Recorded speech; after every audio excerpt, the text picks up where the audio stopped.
With an MBA from Indiana University Kelley School of Business, Val Grubb is an operations leader with an ability to zero in on the systems, processes, and human capital issues that can hamper a company's success.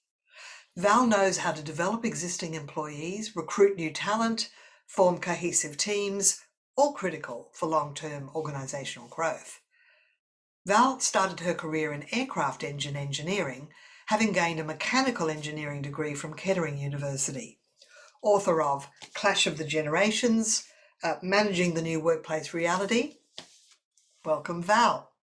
This is an important book. I can recommend this book to everybody listening to this podcast who is a people manager, because it's so rich with all the different tactics that a manager can use to develop the capability of their people. So before we go into those specific tactics, I'm interested to know, you started life as a mechanical engineer working on aircraft engines, and then you got your MBA and you've moved into developing employees and recruiting new talent and forming cohesive teams. So firstly, what mistakes have you observed people managers commit in the workplace?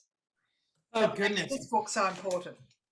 Wow, where to start, right? I think the biggest one that I see, and I think this is very commonplace, is that you can't be infallible. You can't be vulnerable. You can't come back and say, well, that's a great question, but I don't know the answer.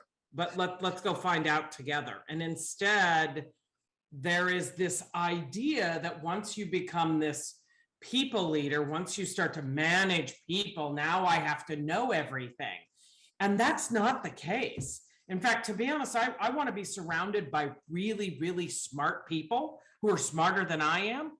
And my goal is just to be there to help them develop and do what they need to do. So I don't need to know it all, but I need to know where to find the answers. And I would say that it's that allowing that vulnerability, thinking that we can't be or that we have to be infallible. I would certainly say that, like I said, once you become the boss, you think you got to know it all. And it's just so not the case. And of course, it's a limiting belief, number one. And number two, it's not taking into account the employee experience, their point of view, because surely you are complimenting them if you invite them to share their opinion. Say, this is the dilemma. Let's work on this together. So you go to your people with questions rather than with answers. Absolutely. Because otherwise, why, that's the point, is that you as a leader are supposed to involve them, invite them in to, exactly like you say, to solve dilemmas, to solve challenges. And it comes back to ownership. If I'm told this is what I need you to do, then I'm going to go do that. But if I come in and say, gosh, here's the problem, how do you think we should tackle this? Now they're a part of it. Now the solving it becomes just as much their goal as mine. And that's part of how we motivate people, because it's just wonderful to be asked my opinion. That's recognition. That's showing the fact that I matter, that what my voice has. I'm not guaranteeing I'm going to go down that road, but I can tell you that I want to hear what it is that you're saying. And we have to do that at all ages. We have to do that at all ages. Sometimes we get this idea that it's only the folks who have more experience. No. You do that of the folks who just graduated, because they've got a whole different set of eyes, and we want to take advantage of the best ideas. And I don't care who it comes from. Exactly. And if that becomes your way of operating, people won't see it as you not knowing what to do. They'll see it as you developing their capability, which is the true work that a manager should be doing in the workplace. Yep. My goal, this whole conversation right now about servant leadership, is that your job as a leader is to come in and say, how can I help you do your job? My job is to help you do your job better, get you the tools, get you the skills, get you the whatever it is that you need so that you can go off and be the best at your job. And if it's sort of that employee first attitude, and if we approach it from that manner of how can I help you, how can I be a better leader for you, you're going to have loyalty, motivation, better engagement, all of those things that help companies succeed financially. Now, you've been writing some blog articles lately about strategic thinking. What's your current thinking around that? Strategic thinking is, it's definitely, I would say, one of my big passion projects right now, because, and I think that it's important, particularly right now, because we've been for the past year in this tactical mode, almost like a survival mode. And now we got to step back and come back and see that, all right, we're through this. We've kind of survived in the short term. Now what's our plan to thrive in the long term? And that includes, again, thinking out of, kind of stepping out of that day to day and getting back to sort of looking to make sure that we're going in the right direction, not just solving like today's problem. And I love the work on strategic thinking, because this is really, it to me, we can all solve problems. We can all be firefighters solving a problem, putting out fires day to day. But it's that person who looks and recognizes, the trade-offs of short-term versus long-term. The person who thinks about what my decision, how that's going to affect a year from now or 5 years from now, and the things we need to do now. Look, we're seeing that. Remember, we used to talk about 2030, like labor shortages in 2030. And it's like 2030's here. Like, what have you been doing to get your staff skilled up to meet the new needs of the customers? And those who haven't, the world's just littered with companies who were on fire and now they're done. Like now they're obsolete because they were down into the tactical thinking. So how can a manager raise their point of view from fighting fires? Because you hear it all the time. I'm too busy fighting fires. You've got to have time and space and headspace to be thinking about the future. Should they be reading? Is there a book they should be reading? Is there a practice that they should be doing every day? What do you suggest? Well, I think I want to call out the fact that Nina, you hit it on the head. You need time to be strategic, and you really need time because it is this is about thinking differently, not acting differently. It's taking a moment and thinking differently. And even things as rudimentary as, when you get up in the morning and sit down at your desk and you make your list of the things that have to be done, kill anything that's not part of the strategic plan, that's not part of that 20% that's going to drive 80% of your company's profits. Get rid of, there's stuff that just now needs to sit for a later day. And because there's only so much time. And I do believe that working from home does take more time. It can be more challenging to get questions solved, to get information. We have to meet with our employees more because we can't just stand up and do it ad hoc. We have to be much more deliberate on managing our people and making sure they have what they need. So in the absence of gaining more time, we've got to be way more efficient with the time we have. And so I'm a big believer that it's about seizing control of your schedule. So I just want to point out that you really hit the nail on the head with that. And then beyond that, I think there are some amazing work out there. I'm a big proponent of Harvard Business. They are just writing some amazing articles. I look at McKinsey, Harvard, Stanford's doing some really incredible stuff. Of getting you to PwC.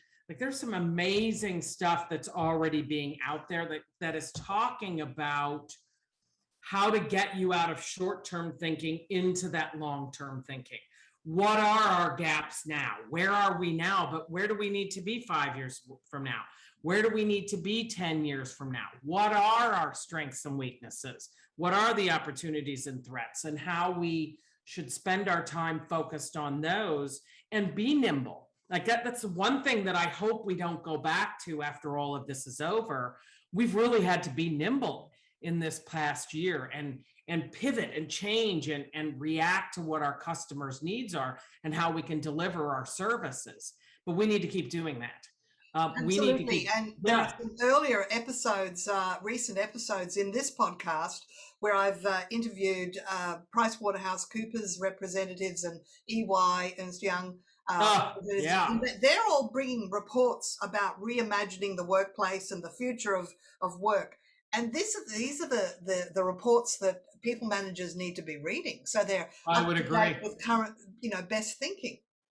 And we need to do, you're absolutely right, because we can't, like you don't need to reinvent the wheel, but what we do need to do is go outside of our comfort zone and push ourselves into, becoming, continuously learning, continuously reading beyond what your day-to-day is. One of the things I always suggest, so I speak every year at the big SHRM annual conference, Society for HR Managers, and their national conference. And one of the things I talk about is, what's your CEO reading? You should be reading that. What is your CEO reading? And you read the Wall Street Journal so that you read the Wall Street Journal, you read the New York Times, you read the publications, you read Harvard Business Review. There are exactly. You read these things blogs that come in daily. I'm reading those. Yeah. To see where the world's going and how you need to adapt to meet those needs. And that's, if you're in transportation, this whole idea of electric cars or self-propelling cars that are generated with sun, like this is something you need to know about, whether you're an HR manager, because this directly affects your people, because the technology is driving so much. So we can't have this hands-off approach that, that's somebody else's job. No, it is to be a great strategic leader. To be a great leader, you have to be strategic. And that includes really understanding how your company makes and loses money. What comes in the front end and goes out the back end to your customers, and understanding that end-to-end process. So I always suggest, what's your CEO reading? Because they're looking to understand the business. But then get out of your office, go down and follow your process. Follow whatever it is that you do. You need to know that front and backwards, so that you can then come in and reimagine it for what's going to be needed in the future to continue to meet your customers' needs. Did you guys have Blockbuster? Well, we used to. Used to, right? Right. All right. I wasn't sure if that was, I'm not sure. I was in America, so that's where I saw it. I can't remember. Okay. So, but think about I'm sure that you had, insert whatever name of whatever video, DVD providing service there was. That's right. Certainly in the United States, Blockbuster was in every home. They had like 98% saturation, some ridiculous amount of saturation, because it's the only way you could get movies. They never should have allowed Netflix to smoke them and start doing but they said that this model is perfect. And now there are people on this call listening to this podcast going, I have no idea who that is, because they're gone. They were obsolete, and yet they were the company. Be very careful if you're a monopoly, because you may not remain a monopoly. Very hard. Look at all of the apps and social media sites that are competing with Facebook, that are competing with, you're only on top for so long anymore before stuff, and particularly with how to deliver products. Look at the social responsibility. You've got to think about where I'm buying this pen from, because if the country I bought it from and distribute it to my clients, if they're exploiting child labor, that directly reflects on me. So it's just the responsibilities anymore are just so changing. And that's why we have to get outside.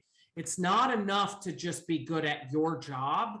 You really have to understand how your job fits into the larger picture of the organization and how it achieves its objectives. And part of the larger picture, you talk about clash of the generations. We've got a new generation coming up, Generation Alpha. Yep. What They can just you keep say about coming. them? They keep coming. They keep coming. You know, it's so different. I mean, it is so different. And I think that this is, once again, just a great opportunity to test yourself as a manager if your employee wants to be called they versus her or him. Or And not whatever. be shocked by that. Right. You know, okay. I now teach that in business writing, that the trend is to use the they and be safe, and you're safe. Yes. And not to question it, just do it. Don't go Just he or do she it. anymore. It's they. Do it. If you're focused on outcomes, if you are focused on outcomes and what you're asking the employee to do, does it matter if you want to be called Bob, Susie, they, them, her, us? It just really shouldn't matter. I remember at Oxygen, so I helped to found the women's cable channel, the Oxygen channel, and I remember we interviewed, this was our head of finance, our CFO, interviewed a woman, and when she came in, fabulous interview, very excited to have her on board, and he calls me up and he's like, Val, get up here. And I'm like, oh my God, what is going on? And between the time that she hired, accepted the job, and came in, she had dyed her hair blue, like a very bright, vibrant blue. And he's like, oh, this is unacceptable. And I'm like, has her skill level dropped? Has suddenly you think that the color of her hair is going to change her ability to do the job? And it was interesting. The moment I said that, and he said, no. And I said, then do you really care? And he said, no, I don't. He goes, I have no idea why I just called you up here. But isn't that our first reaction is, wow, this is really different. I'm afraid. I don't understand it. To where instead just coming in and asking, is this affecting the outcome of how, is this affecting the outcomes that this person is here and responsible to do? And if it's not, you know, I think that we got to make sure we're focusing on the right things as people leaders. Absolutely. And that's part of being strategic, is being nimble.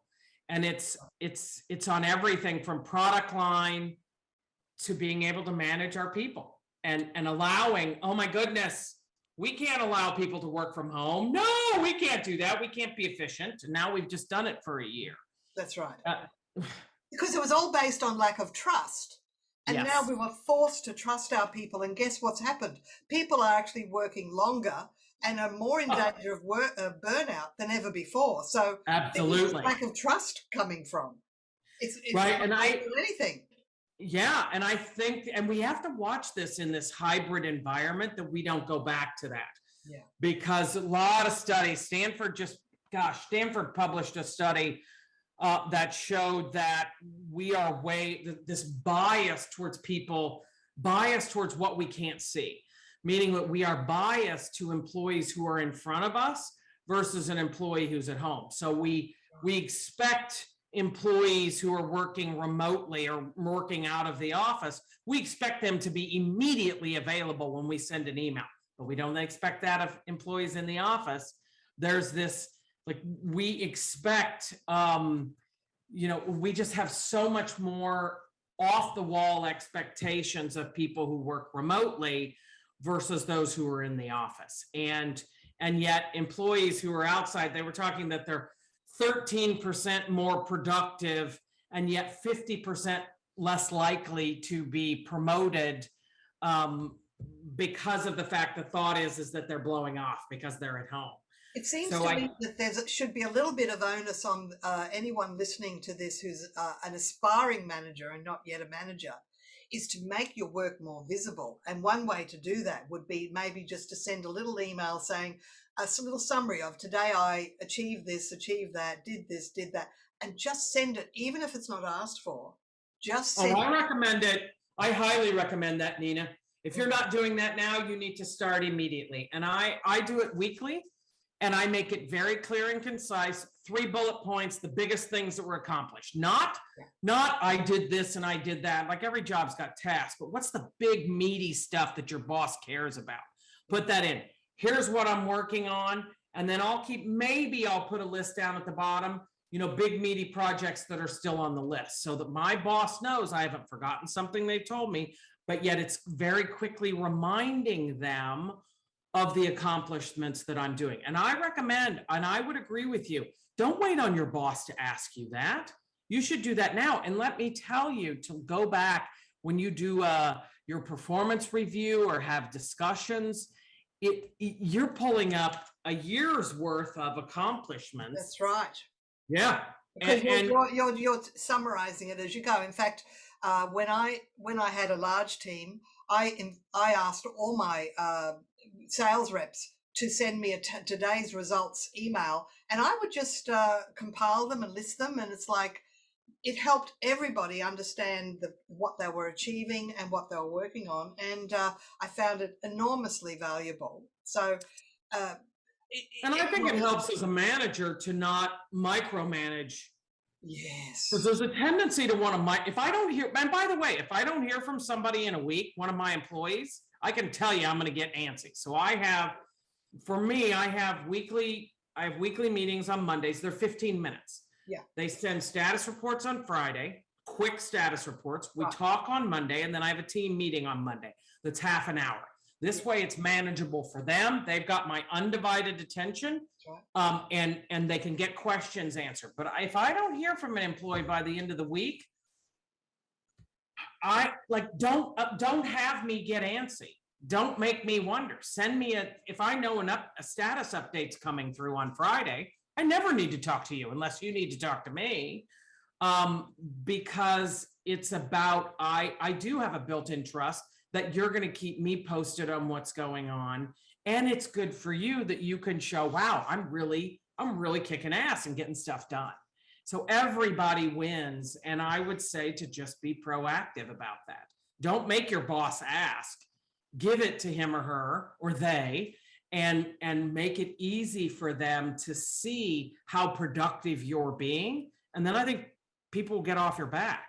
I think this is really important, what we've been discussing about making your work visible. And if you are a manager, surely you're wanting to get into the C-suite, or you want to do your own emails going up and invite your people to send emails to you in that way, or whatever summary you're going to do. But at least with an email, it's in writing.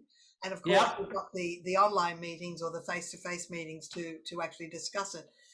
Yeah, so it's all about, we're sort of coming to the end of our time, and I'm really... No! We can keep going forever. I know. We try and keep it sort of under 30 minutes so it's easy for people who are listening. So what advice do you have around maybe developing the capability of their people or developing their own capability? What's your best advice to them? I definitely, if you're a people manager now, I would say, focus on career development and have consistent conversations with your employees about what they want to accomplish. What do they want to learn? Sure, you want to be CEO? You betcha I'll help you. That's it. If that's you what you want to hear. You want to find out who wants to be in the C-suite and not see it as, oh, they want my job. I have to keep them at bay so they don't take my job. No, your job or your focus should be on your next promotion. Absolutely. They won't promote you if there's no one behind you that can take over. Well, my whole thing is sure, I'll help you be, at Oxygen Media, we had a tremendous amount of millennial, 56% of our organization were millennials. And my comment was, absolutely, I'll help you be CEO. It's not going to be at Oxygen because there's about 50 people in line if anything happens to Jerry Laybourne. But what I'm going to do is I'm going to teach you how to be a CEO when you start your own company, and then you can come back and hire me to work for you. So if you stick with me, I will guaranteed teach you what is involved in being not only a CEO, but being a good CEO. Well, and this is amazing. You're saying that a manager should really be inviting their young staff to focus on becoming a CEO, even as perhaps a young graduate or someone new to the workforce. Absolutely. Why wouldn't they? Like, there are more, this latest generation are starting more companies than any other previous generation, starting it younger. And that's, the chances of them being a CEO very early on in their career is pretty strong and very likely. And what I want, like I said, I want them to, it's a two-way street. Like, I want them to think of me if they need a dynamic operations person when I was in a corporate role, as much as I want them. I don't know, for me, leading people, being a manager of people is a privilege, because for a small amount of time, you have the privilege of helping somebody develop their skills and be, in many instances, maybe be even better than they thought they could be. That is such power in your hands. And I think that we have to take that very seriously, which was the impetus for the book, because we have to embrace the power that we have as managers and use that for the good. And it'll make you a better leader. You'll have employees for life. People will be clamoring to come work for you. And, and it'll elevate you, because when you're surrounding yourself with people who are amazing employees, it just makes you look like a rock star. And so it's a win-win all around if we can focus on helping employees grow their careers. And, as a Gen Xer, I'm somebody, I know I have a strong handle on where I want my career to be. And I'm really good about going after that. So don't leave yourself out of that, even if your boss is not great. Focus on what you need and figure out how you can sell that to the organization that's helping elevate your strategic chops. Well, Val, it's been absolutely delightful sharing your wisdom and some really top-notch content in there. So thank you for your time today. And I look forward to meeting you sometime at a conference in the years to come. I can't wait, Nina. We're way overdue. Yeah, absolutely. Today we've been speaking with Val Grubb on the Manage Self Lead Others podcast. I'm your host, Nina Sunday. Remember to subscribe and listen to Manage Self Lead Others wherever you get your podcasts. Something new. Let's start a two-way conversation. You can ask a question about any one of our past episodes. I'll go ask that expert for you. Go to speakpipe.com/Manage Self Lead Others. Leave your voice message or look for the link in the show notes. Ciao for now.